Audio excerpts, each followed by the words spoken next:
Hello guys, नमस्ते। र आज चाहिँ म एकदमै मेहनतिलो काम गर्दैछु है।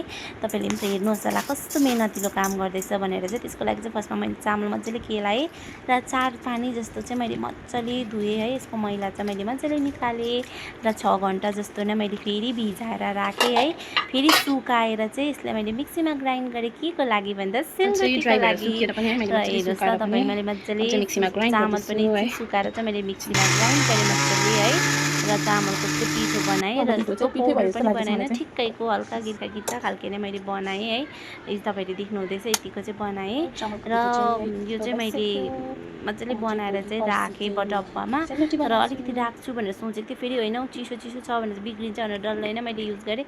र यो मैले मसला पनि मैले आफै बनाएको है, सेलरोटीको मसला पनि। केहीको खानु मन पऱ्यो भनेदेखि चाहिँ मलाई मिहिनेत गर्नु केही जस्तो लाग्दैन है। र यो चाहिँ मैले जति बनाएको थिएँ राख्नु भनेको थिएँ, चिसो हुन्छ बिग्रिन्छ भनेर जति बनाएको पिठो त्यति नै डल्लै चामलको पिठो युज गरेँ। र यसमा चाहिँ मैले सुजी पनि 2 मुठी हालेँ है। र यो चाहिँ मैले फर्स्ट टाइम बनाएको है, किनकि मैले बनाएको थिइनँ है। घरतिर त आमा बाबाहरूले सबैले बनाएको नै खाएको, तर अब चाहिँ खानु मन पऱ्यो नि त। अन्त यहाँ त कोही छैन बनाएर दिने पनि, फेरि किन्दा पनि पाउँदैन भनेर चाहिँ आफै बनाएको है। र चिनी अलिकति ज्यादै हालेँ मिठोको लागि। र मैले बनाएको मसला पनि हालेँ है। र मजाले मिक्स गरेँ, सबै जग्गा मिक्स होस् भनेर है, गाँठाहरू नबसोस् फेरि चामलको पिठोको भनेर चाहिँ मजाले उयो गरेँ। मसला मजाले हालेँ र घिउ पनि यसमा एड गरेँ मैले है। घिउ मजाले एड गरेर चाहिँ मैले मजाले मिक्स गरेँ है।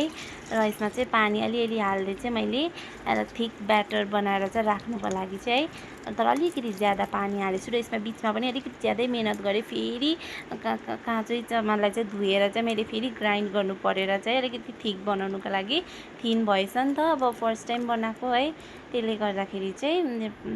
र मैले चाहिँ यो फेरि 2 घन्टा 2.5 घन्टा जस्तो राखेँ है। राखेर चाहिँ पास उठाउनुको लागि राखेँ, अलिअलि सोडा पनि एड गरेँ है।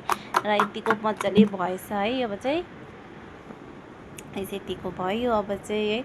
र यो चाहिँ मैले फर्स्ट टाइम बनाएको है, किनकि बनाउनु जानेको छुइनँ। हातले बनाएको त बाङ्गो र अटेरो सेलरोटीहरू पनि भयो है। र यो चाहिँ बट्टा काटेर फेरि बनाएँ क्या, त्यसरी हात कामेको जस्तो भएर चाहिँ। तर अलिअलि बनाउँदा चाहिँ एकदम राम्रो सेप आउनु थाल्यो त्यहाँदेखि चाहिँ बिस्तारो बिस्तारो है। र यतिको सेलरोटी भयो, देख्न सक्नुहुन्छ होला हेर्नुहोस् त। अब जलिकति भए पनि काम चलाउँदा भयो नि त, किनकि सेलरोटीको सेप त आयो। मेरो जिर हेर्नुहोस् त कस्तो मेहनतले चाहिँ बनाएको, जिर पनि बनाएको चाहिँ होइन, यो चाहिँ सेपमा सेक्नेको उयो हो है। र मेरो सेलरोटी एकदमै टेस्टी भएको थियो। सेलरोटी चाहिँ यति टेस्टी भएको थियो, फेरि पनि बनाउँछु भनेर मैले सोचिरहेको छु है। एकदमै दामी भएको थियो। मैले चाहिँ दिदीलाई पनि पार्सल गर्नु भनेको थिएँ, फेरि पार्सल चाहिँ भएन है। नेक्स्ट टाइम चाहिँ म दिदीलाई बनाएर दिन्छु है। Thank you so much for watching.